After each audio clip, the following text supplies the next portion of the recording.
욕구를 파악해야 되는 이유를 먼저 알아야 될 것 같은데요. 감정 코칭에서 욕구 파악은 문제를 해결하기 위해서 근본 원인을 찾는다는 것하고 연결시키면 될 것 같습니다. 우리가 보통 관계에 있어서 상처받았다. 그래서 그 상처받았기 때문에 어떤 원망감을 갖는다라고 얘기를 할 때 우리가 인정받고 싶고 사랑받고 싶다라는 그 욕구가 결핍되어 있기 때문에 그렇게 나오는 겁니다.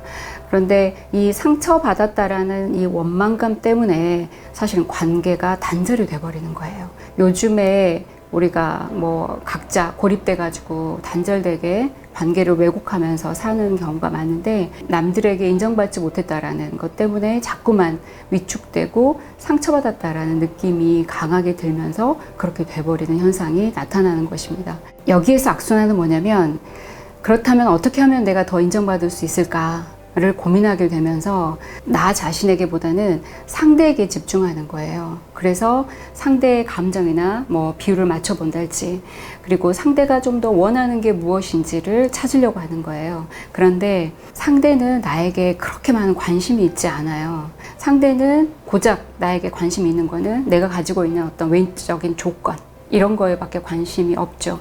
그러다 보니까 우리는 자꾸만 나의 이미지를 가꾸고 이미지를 만들어내는 거에 집중을 하면서 나와 내 본질의 나의 욕구를 채워주는 만남, 관계가 이어지는 게 아니라 나의 이미지로 만나는 그런 관계가 이어져 버린다는 게 저희의 지금 현재 가지고 있는 우리 모두의 어떻게 보면 아픔이고 과제인 것 같습니다.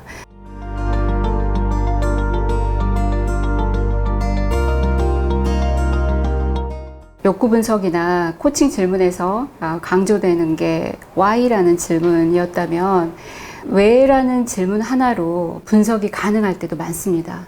그런데 이 왜라는 질문을 우리가 어린아이일수록 더 잘하고요, 성인들로 갈수록 더 잘 못하더라고요. 왜 그럴까 하고 들여다봤을 때 아이들은 자기만의 이런 선입견이나 가치관이나 이런 것에 대해서 매몰되어 있지 않기 때문에 자꾸만 왜라고 더 물을 수 있는데, 성인들 같은 경우에는 한두 번 묻고 나서 이제 알겠어 무슨 말인지 라고 자기의 어떤 그 신념이나 가치관으로 결탁을 시켜버리는 거예요. 더 이상 왜라고 묻고 싶은 마음이 안 들어버리는 거죠. 왜라는 질문을 훈련을 통해서 하라고 했을 때 왜 그랬어? 라고 이제 묻는 이 과정을 연습을 하게 되는데 실패하는 경우가 있어요. 왜 그랬어? 라고 이 묻는 뉘앙스에서 자꾸만 추궁을 하는 듯한 그런 느낌을 받아버리면 상대로부터 전혀 원하는 답을 얻을 수가 없습니다. 그래서 제가 이 질문을 조금 바꿔 드렸어요. 왜라는 질문을 이유로 한번 바꿔보는 거예요. 그렇게 한 이유가 있을까? 그렇게 한 이유는 뭘까? 이렇게 묻게 했더니 훨씬 더 자연스럽게 질문이 이루어지더라고요. 그렇게 말하는 과정에서 가장 중요한 거는 그 사람의 비언어적인 반응을 좀 보는 거예요. 그래서 우리가 언어만으로 대화하진 않잖아요. 이 질문을 하면서 그 사람의 비언어적인 태도를 같이 관찰을 하면 훨씬 더 많은 대화를 이뤄낼 수가 있다고 할 수 있습니다.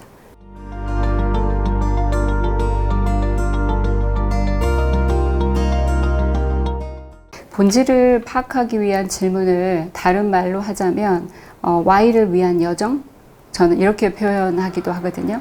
이 여정이라는 거는 끝없이 한번 가보는 겁니다. 그리고 그 여정에는 답이 없는 경우도 있습니다. 반드시 내가 질문을 통해서 답이 무조건 나와야 돼 라는 그 고정관념에서도 좀 자유로워지실 필요가 있습니다. 예를 들면 먼저 이렇게 러프하게 질문을 하나 던져봐라. 그러면 나는 행복한가? 나는 잘하고 있는가? 이런 질문들을 시작으로 많이 하게 되는데, 그럼 보통 나는 잘하고 있는가? 이런 질문을 하면 사람들이 거기에 어떤 말을 하냐면 너 잘하고 있어. 그 정도면 엄청 잘한 거야. 파이팅! 이렇게 끝나버리는 거예요.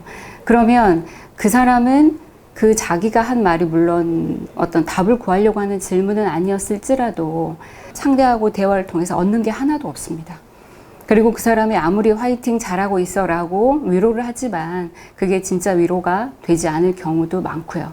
근데 우리는 보통 그런 얘기를 하면 이 사람에게 빨리 위로를 해주고 이 문제를 해결하게 도와줘야 되겠다. 이런 성급함이 앞서거든요. 그러기보다는 질문을 만들어 보는 거예요. 그래서 어떤 질문이 가능하냐면 왜 잘하고 싶은지, 이게 첫 번째 질문이 되겠죠. 그리고 진짜 잘하고 싶은지도 한번 물어보는 거예요.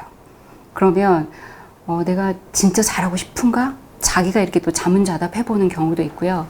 잘한다는 거는 너에게 어떤 의미가 있는가?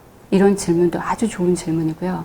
그렇다면 반대적으로 잘 못한다는 거는 그러면 너에게 어떤 의미가 있고 무엇을 말하는지, 그럼에도 불구하고 네가 잘하고 있는 게 있다면 무엇인지, 잘하기 위해서 어떤 노력을 하고 있는지, 그리고 진짜 잘하기 위한 이 과정에서 중요하다고 생각하는 것은 무엇인지, 네가 잘하기 위해서 누구의 도움이 필요한지.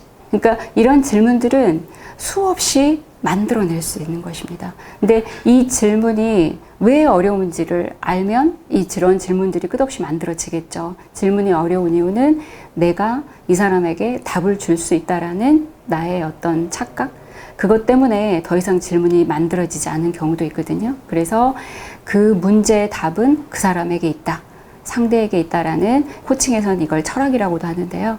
이거를 기억하면서 질문을 만들어내면 충분히 우리가 끝없이 질문에 대한 생성이 가능하리라고 봅니다.